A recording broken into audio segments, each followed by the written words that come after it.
दोस्तों आज हम बात करेंगे एक ऐसे बयान की जिसने पूरे देश में हलचल मचा दी है। बॉलीवुड के सुपरस्टार और हंसी के बादशाह कपिल शर्मा ने बाबा साहब अम्बेडकर जी के बारे में ऐसा बयान दिया है जिसे सुनकर जातिवादियों के होश उड़ गए हैं।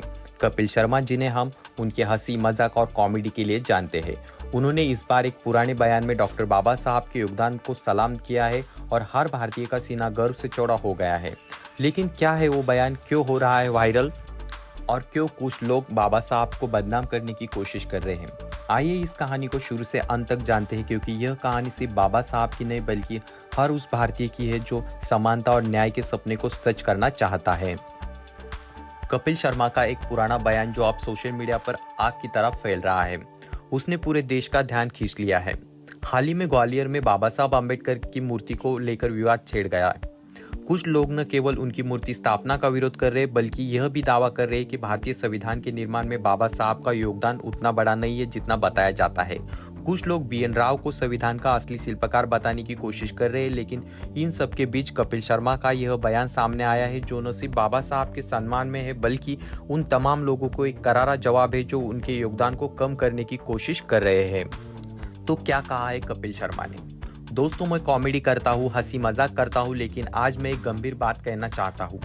बाबा साहब अम्बेडकर जी हमारे भारत देश के संविधान निर्माता है। उन्होंने संविधान के जरिए हर एक भारतीय को समान अधिकार दिए, चाहे वो किसी भी धर्म, जाति या वर्ग का हो।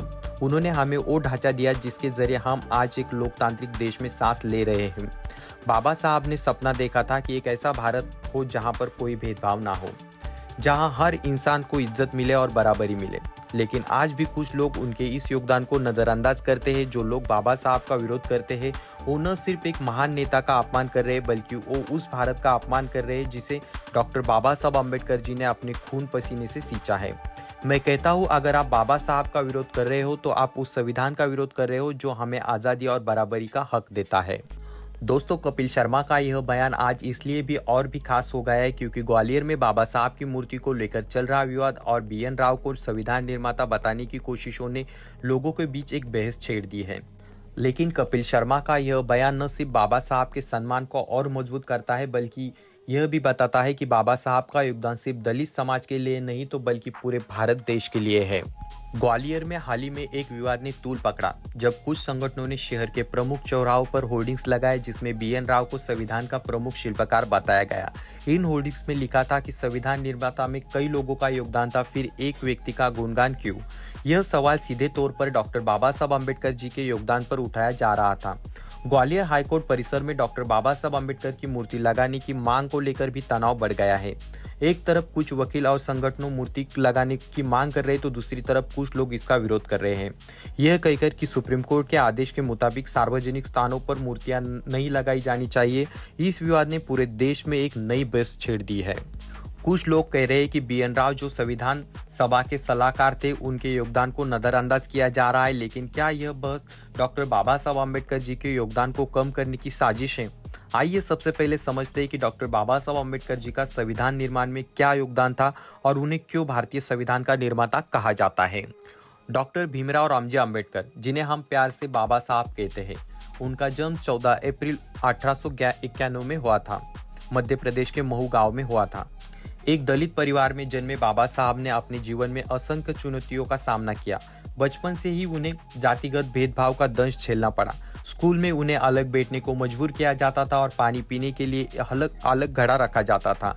लेकिन बाबा साहब ने इन बाधाओं को अपनी ताकत बनाया। उन्होंने न सिर्फ भारत में बल्कि कोलंबिया यूनिवर्सिटी और लंदन स्कूल ऑफ इकोनॉमिक्स से उच्च शिक्षा हासिल की। वे भारत के पहले ऐसे व्यक्ति थे जिन्होंने इस प्रतिष्ठित संस्थानों से डॉक्टर उपाधि ली थी।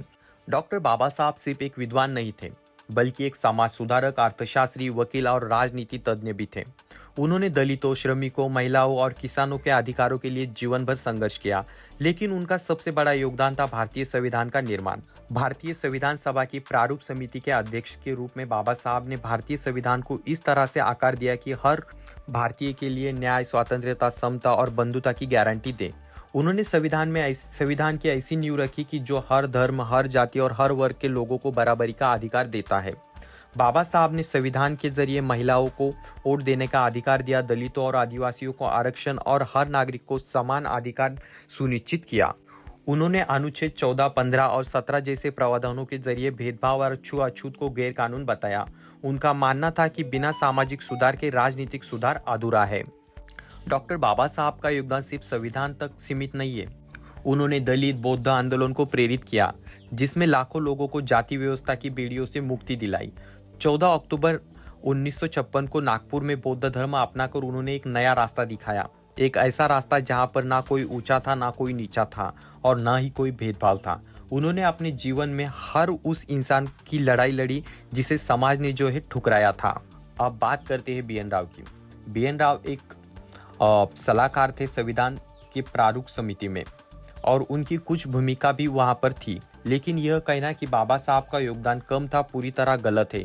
संविधान सभा की ड्राफ्टिंग कमेटी के अध्यक्ष के तौर पर डॉक्टर बाबा साहब ने न केवल सिर्फ प्रारूप को अंतिम रूप दिया, बल्कि हर अनुच्छेद पर गहन चर्चा भी की और उसे भारत की विविधता और जरूरतों के हिसाब से भी ढाला।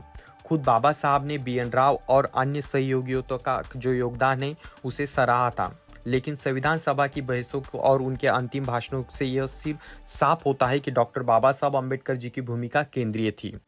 तो दोस्तों, आपका इस विषय पर क्या विचार है हमें कमेंट में जरूर बताएं। अगर आपको वीडियो पसंद आया तो वीडियो को लाइक करें, चैनल को सब्सक्राइब करें और बेल आइकन को जरूर दबाएं। तो मिलते हैं दोस्तों नेक्स्ट वीडियो में जल्दी ही।